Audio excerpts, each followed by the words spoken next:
नमस्कार दोस्तों, आज के वीडियो में हम पढ़ने जा रहे हैं हिंदी साहित्य के प्रसिद्ध लेखक जो हिंदी साहित्य में उपन्यास सम्राट और कथा सम्राट के रूप में जाने जाते हैं, मुंशी प्रेमचंद का साहित्यिक योगदान का विवरण आज हम यहाँ पर लेने जा रहे हैं। प्रेमचंद के नाम से ही, जैसा कि हम जानते हैं, हिंदी उपन्यास साहित्य का इतिहास देखते हैं हम, तो उसमें जो इनके नाम से प्रेमचंद युग उपन्यास का एक युग ही चलता है और कथा साहित्य में भी प्रेमचंद युग और हिंदी साहित्य में भी हिंदी उपन्यास में भी प्रेमचंद युगीन उपन्यास हम देखते हैं और कथा साहित्य में भी प्रेमचंद युगीन कथा। ठीक है, मतलब कहने का है कि इनके नाम से युग ही है हिंदी उपन्यास और हिंदी कहानी में। तो हम समझ सकते हैं कि इनका इन दोनों विधाओं में क्या योगदान रहा है।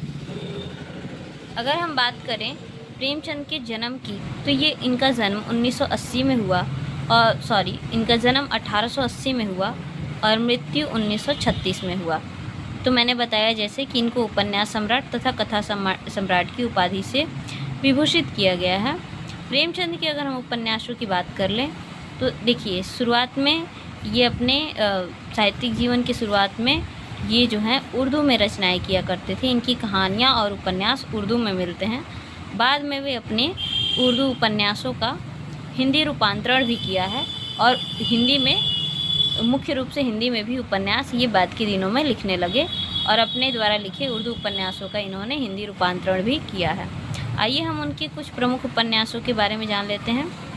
सेवा सदन उपन्यास 1918 में, वरदान उपन्यास 1921 में, प्रेमाश्रम उपन्यास 1922 में, रंगभूमि 1924 में, कायाकल्प 1926 में, निर्मला 1927 में, प्रतिज्ञा 1929, गब्बन 1931, कर्मभूमि 1932, गोदान 1936। गोदान को क्या कहते हैं? कृषक जीवन का महाकाव्य।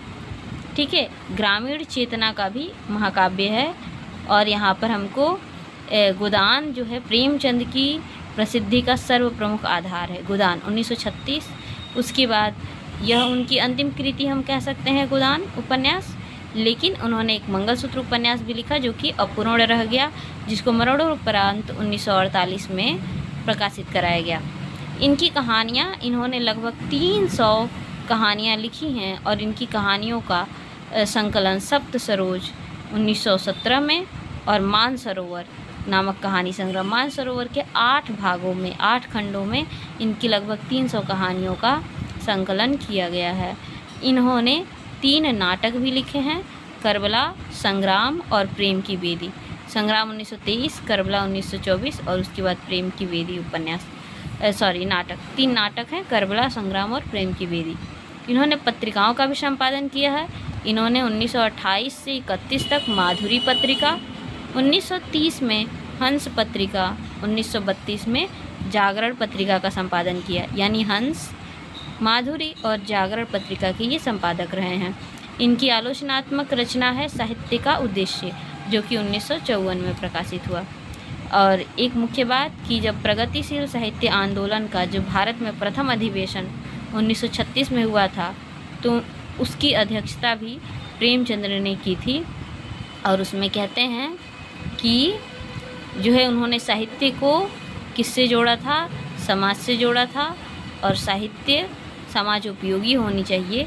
तो साहित्य के उद्देश्य में भी हम देखेंगे तो वो साहित्य किस प्रकार समाज उपयोगी होना चाहिए, इस पर उनका बहुत ही अच्छा, इसमें उन्होंने अपने विचार व्यक्त किए हैं। और ये प्रगतिशील आंदोलन के समर्थक कह सकते हैं। ये खुद भी एक प्रगतिशील उपन्यासकार और कहानीकार हैं।